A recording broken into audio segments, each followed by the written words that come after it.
South ఇండియాలోని అతి తక్కువ ధరలకి రత్నాలను అందించే ఏకైక సంస్థ 6JVR. నమస్తే, వెల్కమ్ టు సుమన్ టీవీ. నేను మీ సాయి. ఆంధ్రప్రదేశ్లో ఇప్పుడు రిషికొండ అంశం అనేది పొలిటికల్ హీట్ని పెంచుతుంది. అంతకుముందు అది నిర్మించడానికి తలపెట్టినప్పుడే కొంత వివాదాస్పదంగా మారినటువంటి అంశం తాజాగా నిర్మాణం పూర్తయిపోయింది. ఆ బంగ్లాకు సంబంధించినటువంటి తాజాగా బయటకు వచ్చినటువంటి ఆ ప్యాలెస్లో ఉన్నటువంటి విజువల్స్ అనేవి మరొక రాజకీయ అంశానికి తెరలేపాయి. ఇంతకీ ఆ ప్యాలెస్లో ఏముంది, ఎందుకు కట్టారు, ఇప్పుడు బయటకు వచ్చినటువంటి ఆ దృశ్యాలతో ఎందుకు ఈ పొలిటికల్ రచ్చ బయటికి వస్తుంది అనేటువంటి విషయానికి సంబంధించి మనం మాట్లాడదాం. మనతో పాటు Suman TV news chief editor Keshav గారు ఉన్నారు. కేశవ్ గారు నమస్తే. సో రిషికొండ ప్యాలెస్ మీద ఎందుకు అంత రాద్ధాంతం ఇప్పుడు కొనసాగుతుంది? అంటే ప్యాలెస్ పర్సనల్ ప్యాలెస్ అనుకున్నారా, లేకుంటే ప్రభుత్వం సంబంధించినటువంటి భవనం అనుకున్నారా? ఎందుకు ఇంత ఇష్యూ అవుతుంది? అది ఎట్లాగూ ప్రభుత్వానికి సంబంధించిందే కదా. రెండు రాజకీయ పార్టీల మధ్య జరుగుతున్నటువంటి యుద్ధంలో ఒకరి మీద ఒకరు పైచేయి సాధించేటువంటి క్రమంలో ఒకరు చేసిన తప్పుల్ని మరొకరు ఎంచి చూపించేటువంటి ప్రయత్నం చేస్తున్నారు. అమరావతి అంశం ప్రస్తావనకు వచ్చినప్పుడు రాజధాని అనగానే చంద్రబాబు నాయుడు గారు అక్కడ ఏదో ఒక లాబీ చేశారు అనేటువంటి అంశంతో గత ప్రభుత్వం అధికారంలోకి రాగానే ఒక హడావుడి చేసింది. ఇన్సైడర్ ట్రేడింగ్ అన్నారు, కోట్లు కొల్లగొట్టేశారు అన్నారు. సో ఇవన్నీ ఏంటంటే పాలసీ పరమైనటువంటి అంశాలు. ఇక్కడ వచ్చేసరికి ఏమంటే వ్యక్తిగతమైనటువంటి అంశాలు ఎక్కువ మేళవించి ఉన్నాయి కాబట్టి ఆ ప్రభుత్వ భవనాల మీద ప్రభుత్వ భవనాలు అవి జగన్ గారి భవనాలని అనట్లేదు, లేదా ఆయన భారతి గారి భవనాలని అనట్లేదు, లేదా వైఎస్ఆర్ ఫ్యామిలీ భవనాలని అనట్లేదు. ప్రభుత్వ భవనాలే.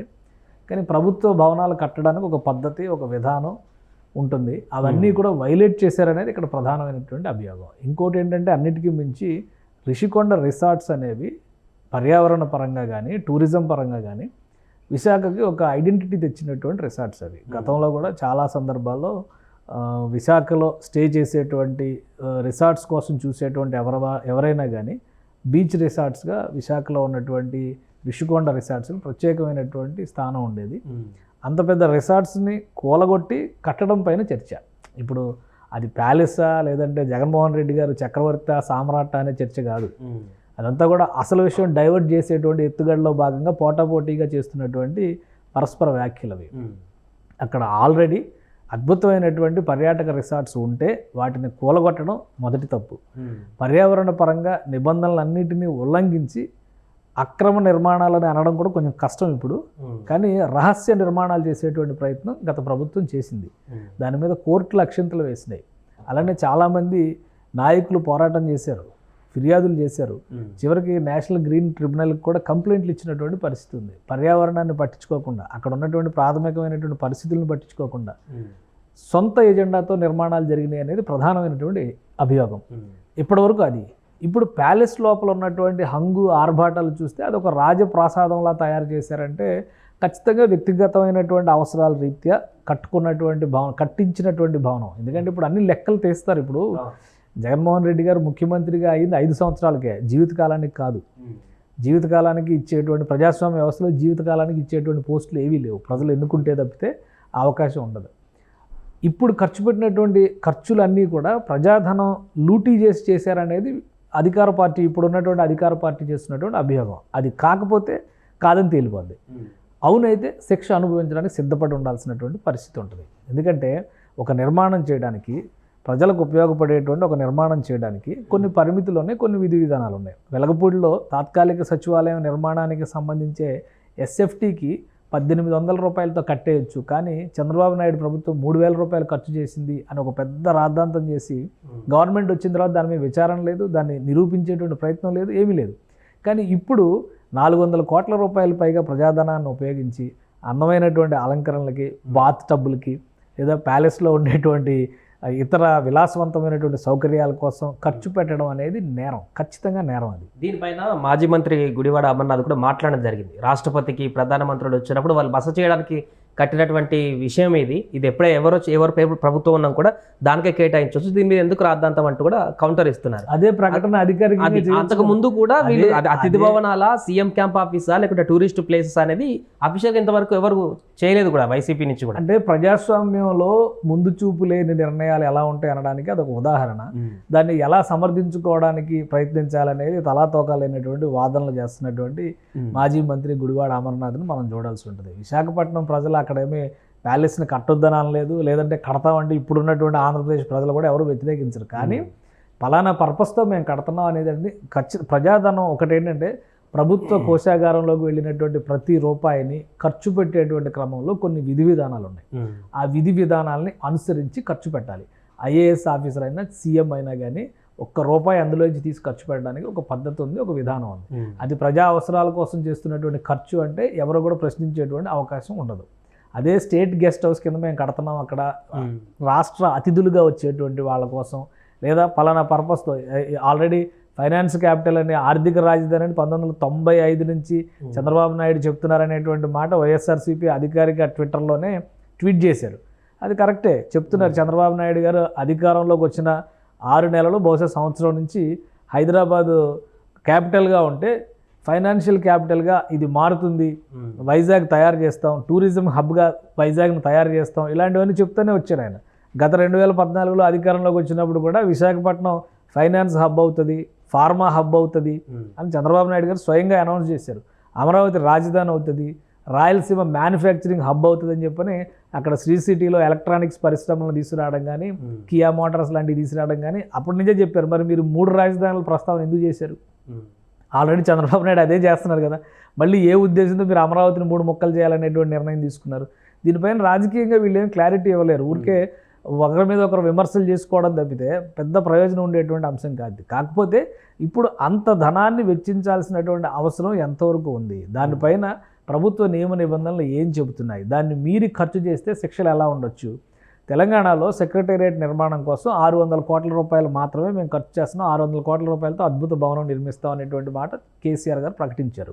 నిర్మాణం పూర్తయ్యేసరికి అది 1100 కోట్లు దాటింది, 1200 కోట్లు దాటింది. మొన్న రేవంత్ రెడ్డి గారు సర్కార్ చెప్పినటువంటి మాటను బట్టి చూస్తే 350 కోట్ల రూపాయలు ఎలాంటి అనుమతులు లేకుండా, ముందస్తు అనుమతులు లేకుండా, ప్రొసీజర్ ఫాలో అవ్వకుండా కేవలం సెక్రటేరియట్లో కల్పించాల్సినటువంటి ఫైబర్ లైన్స్ కోసము, ఎలక్ట్రికల్ లైన్స్ కోసమే ఖర్చు పెట్టారు అనేటువంటి దాన్ని ఒక ప్రధాన అభియోగంగా తీసుకుంది. అంటే ఒక్క రూపాయి నువ్వు ప్రజాధనాన్ని ఉపయోగించాలన్నా కానీ చాలా క్లియర్గా దానికి ఒక ప్రొసీజర్ ఫాలో అవ్వాలి. ప్రొసీజర్ లేకుండా నువ్వు చేయాల్సింది చేసి రాష్ట్రపతి వస్తే ఉంటారు, రాష్ట్రపతి కట్టమన్నారా మిమ్మల్ని? ప్రధానమంత్రి కట్టమన్నారా? లేదా మేము వచ్చినప్పుడు విశాఖలో బస్ చేయడానికి ఇబ్బందిగా ఉంది, మీరు కట్టండి ఒక పెద్ద బిల్డింగ్ అని చెప్పారా? ఇవన్నీ తలాతోక లేని మతి లేని వాదనల కింద చూడాల్సి ఉంటుంది. అమర్నాథ్ గారు కానీ వైఎస్ఆర్సీపీ కానీ దీన్ని ఎక్కువ భుజాలు తడుముకోకుండా ప్రజా అవసరాల కోసం నిర్మించిన అసలు ముందరే చెప్పుంటే ఈ సమస్య ఉండేది కాదు. ఎందుకంటే కోర్టులు కూడా క్లియర్గా అడిగింది అది ఏ పర్పస్తో కడుతున్నారనే దాని మీద ఎవరో క్లారిటీ ఇవ్వలేదు. చాలా కాలం పాటు రిసార్ట్లు అన్నారు, టూరిజం గెస్ట్ హౌస్లు అన్నారు, ఫైనల్గా క్యాంప్ ఆఫీస్ అన్నారు. ఫైనల్గా ఎలక్షన్స్ ముందరకు వచ్చేసరికి ఎలక్షన్స్లో మేము గెలిస్తే ఇదే రాజధాని అని చెప్పి అన్నారు. కాబట్టి మీ రహస్య ఎజెండాని అమలు చేయడం కోసం ప్రజాధనాన్ని దుర్వినియోగం చేస్తే ఖచ్చితంగా పర్యవసానాలని ఎదుర్కోవాల్సి ఉంటుంది. ఈరోజు శ్రీలంక భవనం ఏం చూసినా, శ్రీలంక ప్రెసిడెన్షియల్ ప్యాలెస్ ఏమైంది? ప్రజలందరూ ఆర్థిక సంక్షోభం తర్వాత దాడి చేసినాక ఏమైంది? అలాంటి పరిస్థితులు రాకుండా ప్రజాస్వామ్యం కాబట్టి అసలు ఏం జరుగుతుందో ప్రజలకు చూపించేటువంటి ఒక ప్రయత్నం జరిగింది. అంత పెద్ద నిర్మాణం జరిగిందన్న విషయం తెలియాలి కదా ప్రజలకి. సో ఇవి ఇంతవరకే ఇది. కానీ రాజకీయంగా దీన్ని నేను అనుకోవడం చంద్రబాబు నాయుడు గారు రాజకీయంగా దీన్ని ఉపయోగించుకోవడం కోసం దాన్ని ఏదో నాశనం చేస్తారనేది అనుకోవట్లేదు. ఏదో ఒక పర్పస్తో ప్రభుత్వ కార్యాలయాల కోసం ఉపయోగిస్తారు. ఎందుకంటే అమరావతిలో తాత్కాలిక సెక్రటేరియట్ నిర్మాణం చేసినటువంటి భవనాలకే ముందు చూపుతో 8 అంతస్తులు నిర్మాణం చేయగలిగినటువంటి ఫౌండేషన్స్ వేశారు వాటిని. ఎందుకంటే పర్మనెంట్ సెక్రటేరియట్, పర్మనెంట్ అసెంబ్లీ వచ్చిన తర్వాత ఇవన్నీ అక్కడ షిఫ్ట్ అయితే ఈ భవనాలను ఒక రీసెర్చ్ సెంటర్ లాగా CCMB లాంటి పరిశోధనా సంస్థను దానిలో ఏర్పాటు చేయాలనేటువంటి ప్రతిపాదన ఆయన నిర్మాణం ప్రారంభించడంలోనే చెప్పాడు.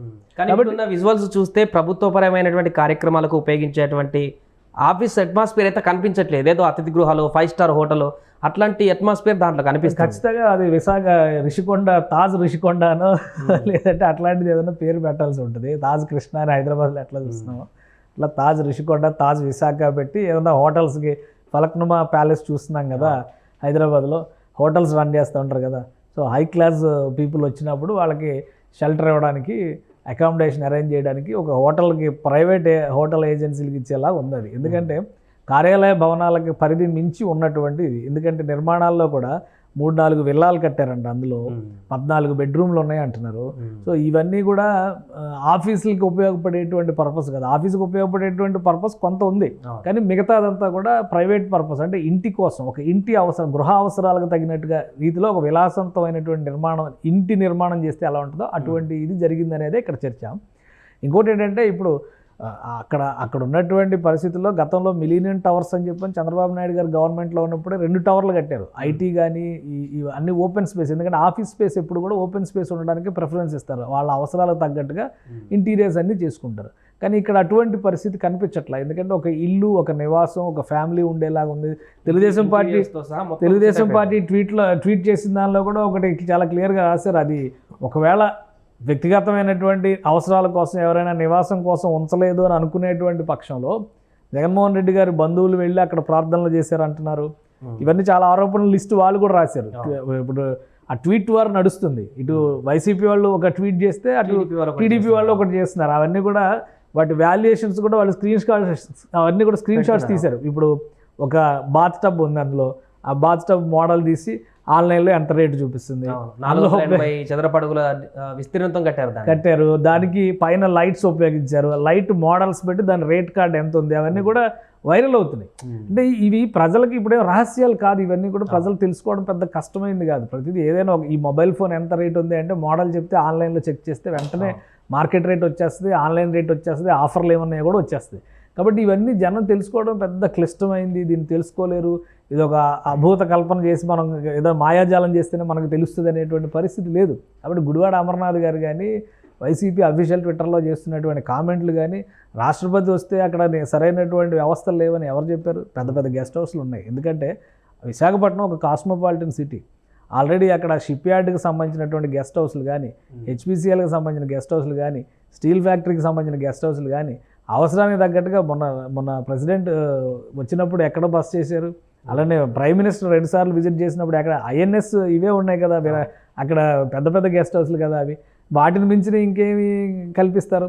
సో ఇవి మోడర్నైజ్డ్, అవసరాలకు తగ్గట్టుగా వాటిని ఆధునికరు. ఎందుకంటే ఇప్పుడు ఇక్కడ ఏదో కూర్చుని టేబుల్ దగ్గర బటన్ నొక్కితే విండోస్ కర్టన్స్ అన్నీ ఓపెన్ అవుతాయంట, అలా చూడగానే సముద్రం అలా ఎదురుగా కనిపిస్తూ ఉంటుందంట. సో ఆ వ్యూ పాయింట్ అవన్నీ అలాంటివన్నీ ఉండకపోయి ఉండొచ్చు అందులో. ఇది ఆ వ్యూ పాయింట్ చూడటం వలన ఆ ప్లేస్ అనువైందని. ఇంకో విషయం ఏంటంటే ఇందులో మనం గమనించాల్సింది, లోకేష్ గారు ఒక స్టేట్మెంట్ ఇచ్చారు, దీనిపైన అసలు ఎంత ఖర్చు అయింది, ఏ పర్పస్తో ఖర్చు పెట్టారు. ఇప్పుడు గవర్నమెంట్లో ప్రొసీజర్ ఏంటంటే మీరు ఒక పెన్ను కొనాలన్నా కానీ ఆ పెన్ను ఏ డిపార్ట్మెంట్కి అవసరమో ఆ డిపార్ట్మెంట్ రిక్వైర్మెంట్ ఇవ్వాలి. ఆ డిపార్ట్మెంట్తో పాటు మిగతా డిపార్ట్మెంట్లకి ఎన్ని డిపార్ట్మెంట్లకి పెన్ను అవసరాలు ఉందో చూడాలి. సో దానికి అప్రూవల్ ఇచ్చినాక ఫైనల్గా ఒక కొటేషన్ తీసుకొని రేట్ కార్డు చూసి అందరిలో ఎవరు తక్కువ ఇస్తున్నారు చూసి దాన్ని కొనేటువంటి అవకాశం ఉంటుంది. మరి ఒక ప్యాలెస్ కడుతున్నారన్నప్పుడు ఎవరు రిక్వైర్మెంట్ వాళ్ళని కట్టారు, ఎవరు అడిగితే కట్టారు, ఫైల్ ప్రొసీజర్ ఎలా జరిగింది, అవన్నీ కూడా చంద్రబాబు నాయుడు గారు వెరిఫై చేసి రిపోర్ట్ ఇమ్మన్నారు. అలానే ఎంత ఖర్చు అయింది, ఖర్చు అయిన దానికి సంబంధించినటువంటి డేటా ఇమ్మన్నారు. ఎందుకంటే ఒక పెన్ను కొనాలి అని చెప్పని మీరు ప్రభుత్వంలోకి వెళ్ళినప్పుడు నేను 10,000 రూపాయలు పెన్ను కొనుక్కుంటానంటే ఎవరు, 15 రూపాయల వరకే లిమిట్ ఉందనుకో 15 రూపాయలకు లోబడే కొనుక్కోవాలి. 15 రూపాయలు లోబడి 10,000 పెన్నులు కొనుక్కోండి, ఎవడో క్వశ్చన్ చేయడు. 10,000 రూపాయలు పెట్టి ఒక పెన్ను కొన్నారనుకోండి తీసుకెళ్ళి లోపలేస్తారు. అధికారులు అందరూ ఇరుక్కుంటుంది అదే కారణంతో కదా. ఇప్పుడు ఈ ప్యాలెస్ కట్టడానికి లేదా ఈ భవన నిర్మాణాలకి ఈ అవసరం ఉంది, ఇక్కడ ఈ నిర్మాణాలు చేయాలనేటువంటి రిక్వైర్మెంట్, ఫైల్ మూవ్మెంట్ ఎక్కడి నుంచి స్టార్ట్ అయింది అనే దగ్గర నుంచి ఇలాంటి నిర్మాణాలు ఇంకా జరిగినాయి అని లోకేష్ గారు ఒక కామెంట్ చేశారు. ఇంకా ఒకవేళ జరిగితే ఇంకొకటి, జగన్మోహన్ రెడ్డి గారు ఉంటున్నటువంటి ఇల్లు హైదరాబాద్ లోటస్ పాండ్లో ఉన్నటువంటి ఇల్లు మొత్తం ఇంటీరియర్ వర్క్ చేయించారు, దగ్గర 17 కోట్ల రూపాయల ఖర్చు ప్రజాధనంతో అనేటువంటి ఒక లెక్క బయటికి తీశారు. సో ఇవన్నీ తీస్తారు. ఇప్పుడు ఒక ఇల్లు కాదు, ఒక ప్యాలెస్ కాదు, చాలా కట్టారని చెప్పినప్పుడు ఇంకా చాలా ఇష్యూస్ ఉండొచ్చు కదా. అవన్నీ కూడా ప్రజలకు తెలియాల్సినటువంటి అవసరం ఉంటుంది. గత ప్రభుత్వం వచ్చి ఒక మంచి పనే చేసింది 5 ఏళ్ళు. ఒకవేళ అన్ని రకాల అభివృద్ధి ఆగిపోయినా కానీ, సంక్షేమ పథకాలు మాత్రమే ఇచ్చారని సరిపెట్టుకున్నా కానీ, అంతకు ముందర పనిచేసినటువంటి ప్రభుత్వం 5 ఏళ్ళు ఎంత నిబద్ధతతో పనిచేసింది, ఎన్ని లోపాలు ఉన్నాయి అందులో తెలుసుకోవడానికి ప్రజలకు ఒక అవకాశం ఏర్పడింది. ఇప్పుడు ఈ ప్రభుత్వం రావడం వల్ల ఏంటంటే ఆ లోపాలను సరిదిద్దుకోవడంతో పాటు ఇప్పుడేం లోపాలు జరిగినాయి కూడా ప్రజలకు తెలిసేటువంటి అవకాశం ఉంటుంది. అది ప్రజాస్వామ్య స్ఫూర్తి, అదే అందులో వచ్చి తెలుసుకునేటువంటి వెసులుబాటు ప్రజలకు కలుగుతుంది. సో ఇవన్నీ చూసినప్పుడు ఇంకెన్ని వస్తాయి బయటికి అనేది కూడా ఇప్పుడు ఒక ఆశ్చర్యకరమైనటువంటి అంశంగా ఉంది. అలానే ఆంధ్రప్రదేశ్లో ఇప్పటికే ఆర్థిక భారంతో ఆంధ్రప్రదేశ్ ఇబ్బందులు పడుతున్నటువంటి తరుణంలో 100 కోట్ల రూపాయలు వెచ్చించి ఇలాంటి నిర్మాణాలు చేయడం అనేది రాష్ట్ర అవసరాలకి అవసరమా అనేది కూడా ఆలోచించుకోవాలి. ఒకవేళ రాజధాని అనేటువంటి అంశంపైనే చర్చ జరిగినప్పుడు ఒకటే పాయింట్ అందరూ చెప్తూ వచ్చారు, పదే 1,00,00,000 కోట్లు అన్నారు. 1,00,000 కోట్లు కాదు, 10,000 కోట్లు ఖర్చు పెడితే పనులు అవుతాయి అని చెప్పి అనేటువంటి మాట చాలామంది నిపుణులు చెప్పారు. ఎందుకంటే 3 దశల్లో రాజధాని నిర్మాణానికి ప్రణాళిక ఇచ్చారు. మాస్టర్ ప్లాన్ మొదటి పేజీలోనే ఉంటుంది. అది 3 దశల నిర్మాణానికి సంబంధించి 2050కి ఆంధ్రప్రదేశ్ రాజధాని ఎలా ఉండాలి అనే దాని మీద వాళ్ళు ఒక డేటా ఇచ్చారు. ఇంకా క్లియర్గా చెప్పాలంటే అమరావతిలో ఇప్పుడు ఎంతమంది జనం ఉన్నారు, అప్పటికి 35 లక్షల మంది జనాభా ఉండేలాగా ఆ నగరాన్ని తీర్చిదిద్దాలంటే 10 ఏళ్ల తర్వాత ఒక 35 లక్షల మంది నివాసయోగ్యమైనటువంటి నగరంగా దాన్ని తయారు చేయాలనేటువంటి ప్రణాళికతోనే అంత పెద్ద ప్లానింగ్ తయారు చేశారు. సో అటువంటి వాటికి డబ్బులు లేవని చెప్పని ఇవన్నీ చేసినప్పుడు ఇప్పుడు మళ్ళీ ఇవన్నీ ఎలా నిర్మించారు, ఈ భవనాలన్నీ ఎలా నిర్మించారు, అధికారులు ఎవరెవరు ఉన్నారు, మున్సిపల్ అడ్మినిస్ట్రేషన్. ఫైనల్గా ఇంకొక విషయం ఏంటంటే ఈ భవనానికి సంబంధించిన ప్రారంభోత్సవం గవర్నమెంట్ వచ్చిన వెంటనే జరుగుతుంది అనేటువంటి క్లారిటీ అధికారులకు ఇచ్చారు. ఈ క్రమంలోనే ముఖ్యమంత్రికి సంబంధించినటువంటి నివాసం ఎక్కడ ఉండాలి అనే దాని మీద ఒక కమిటీ వేసింది లాస్ట్ గవర్నమెంట్ ఇంటర్నల్గా జగన్మోహన్ రెడ్డి ప్రభుత్వం. ఆ కమిటీకి నేతృత్వం వహించింది మున్సిపల్ శాఖ ప్రిన్సిపల్ కార్యదర్శిగా ఉన్నటువంటి శ్రీలక్ష్మి గారు. ఆమె ఇచ్చినటువంటి రిపోర్ట్ ఏంటంటే విశాఖ పరిసర ప్రాంతాల్లో ఉన్న అన్ని భవనాలని పరిశీలించిన తర్వాత ఈ రిషికొండ భవనం మాత్రమే ముఖ్యమంత్రి నివాసానికి అనువైనదిగా కనిపిస్తుందని ఒక రిపోర్ట్ ఇచ్చారు. నిర్మాణం అంతా ఇంటి కోసం జరిగి మళ్ళీ ఒక రిపోర్ట్ ఏంటంటే అక్కడ ఉన్న ఏ భవనం పనికిరాదు ముఖ్యమంత్రి బస్ చేయాలంటే కనుక, అంటే ఆయన ఆఫీస్ అక్కడ పెట్టి రాజధానిగా పరిపాలన అక్కడ ప్రారంభించాలంటే ఈ భవనం ఒకటే సూటబుల్ అని ఒక రిపోర్ట్ ఇచ్చారు. అంటే ఒకవేళ గవర్నమెంట్ కట్టేసిన తర్వాత గవర్నమెంట్ వచ్చి ఉంటే ప్రజలకు ఈ తెర వెనక జరిగిన వ్యవహారాలు ఏమీ తెలియవు. ఇమీడియట్గా ఇది ఒక అనువైన భవనంగా ప్రభుత్వ అధికారులు తేల్చారు కాబట్టి అక్కడి నుంచి జగన్మోహన్ రెడ్డి గారు పరిపాలన ప్రారంభించారు. లోపల ఏముందో కూడా ఎవరికి తెలియదు కదా. ఈ రోజు గవర్నమెంట్ మారింది కాబట్టి లోపల పంపించారు, విజువల్స్ బయటకు వచ్చాయి, వచ్చినాయి. ఇప్పుడు తాడేపల్లి ఇంటి పైన అంత పెద్ద ఫెన్సింగ్ ఉందన్న విషయం కూడా మనకు ఇప్పుడు అధికారం పోయిన తర్వాత ఇప్పుడు తెలిసింది. ఎంతవరకు అసలు లోపలికి వెళ్ళలేదు, వెళ్తే ట్రెస్ పాసర్స్ అని చెప్పి కేసు పెట్టారు కదా. నారాయణ గారు వెళ్తే కేసు పెట్టారు, పవన్ కళ్యాణ్ గారు వెళ్తే కేసు పెట్టారు, చాలామంది లోకల్ ఎమ్మెల్యేలు ఎమ్మెల్సీలు అలానే కార్పొరేటర్లు కూడా వెళ్తే కూడా కేసు పెట్టారు కదా. కాబట్టి ఇప్పుడు గవర్నమెంట్ మారింది కాబట్టి తెలిసింది. ఇప్పుడు లోటస్ పాండ్ లోపల ఏముందనేది ఎవరికైనా తెలుసా? అందులో అంటారు 200 గదులతో నిర్మాణం చేశారు అది అని, ఇవన్నీ పేపర్లో వస్తే చదవడమే కానీ మనం లోపల ఏముందో ఎవరికి తెలియదు కదా. అది సొంత ఇల్లు కాబట్టి ఎవరికి తెలియాల్సిన అవసరం లేదు. కానీ ఇది ప్రభుత్వ ఆస్తి, ప్రజల ఆస్తి, అంటే ప్రజలకు తెలియాల్సిన అవసరం, తెలియడం నేరమేం కాదు. ఆ ఫోటోలు తీసి బయట పెట్టినంత మాత్రాన, వీడియోలు తీసినంత మాత్రం మీడియాని అలౌ చేయడమే నేరం అన్నట్టుగా కొంతమంది వైసీపీ నాయకులు వ్యాఖ్యానిస్తున్నారు. సో అది సరైంది కదా, ఎందుకంటే అది ప్రజాధనం కదా. వాళ్ళే చెప్తున్నారు కదా, రాష్ట్రపతి గవర్నర్ వస్తే గవర్నర్ ప్యాలెస్లో ఏముందో చూడవా మనం, అన్నీ చూపించరా, మొత్తం అసలు కాన్ఫరెన్స్ హాల్ ఏముంది, ఆయన మీటింగ్ గవర్నర్ రెసిడెన్స్లోనే ప్రత్యేకంగా ఒక అతిథి సమావేశ మందిరాన్ని ఏర్పాటు చేస్తారు. కాబట్టి సీఎం దానిలో కూడా అలానే ఉంది. ప్రగతి భవన్, ఇప్పుడు ప్రజాభవన్ అయిపోయిన ప్రగతి భవన్లో చూడలేదా సీఎం అక్కడి నుంచి ఆర్గనైజ్ చేసి. సో అదే ఉంటుంది. కానీ ఇంటి లోపల ఎంత విలాసంగా ఉందన్నది ఇప్పుడు తెలిసింది. శ్రీలంక రాయల్ ప్యాలెస్ లాగో లేదా ఇంకొక రాజు భవనం లాగో ఉంది అనేటువంటి అభిప్రాయం ప్రజలకు కలిగింది కాబట్టి ఇంత చర్చ జరుగుతుంది. ఏదైనా కానీ ఫైనల్గా ఏంటంటే ప్రజల ఆస్తి, ప్రజలకు సంబంధించినటువంటి ధనాన్ని ఉపయోగించేటప్పుడు అప్రమత్తతతో, బాధ్యతతో వ్యవహరించాల్సినటువంటి అవసరం ఎంతైనా నాయకులకు ఉంటుంది, ఏ నాయకుడైనా కానీ. కానీ ఇది మనకు ప్రజలు అధికారం ఇచ్చారు కాబట్టి మనం ఇష్టం వచ్చినట్టు ఖర్చు పెట్టచ్చు అనుకుంటే కనుక ఫైనల్గా నష్టపోయేది ప్రజలు, ఆంధ్రప్రదేశ్ ప్రజలు. ఎందుకంటే అప్పుల్లో ఉన్నారు, ఆర్థిక భారంలో, ఆర్థిక లోట్లో ఉన్నారు.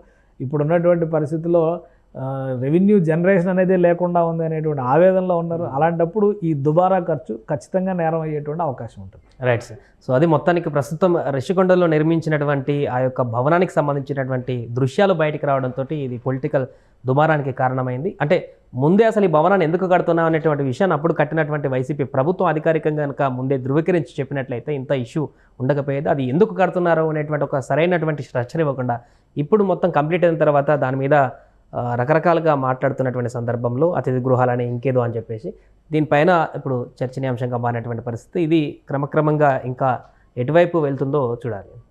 సుమన్ టీవీలో మీ పర్సనల్ అండ్ బిజినెస్ ప్రమోషన్స్ కోసం కింది నెంబర్కి కాంటాక్ట్ చేయండి.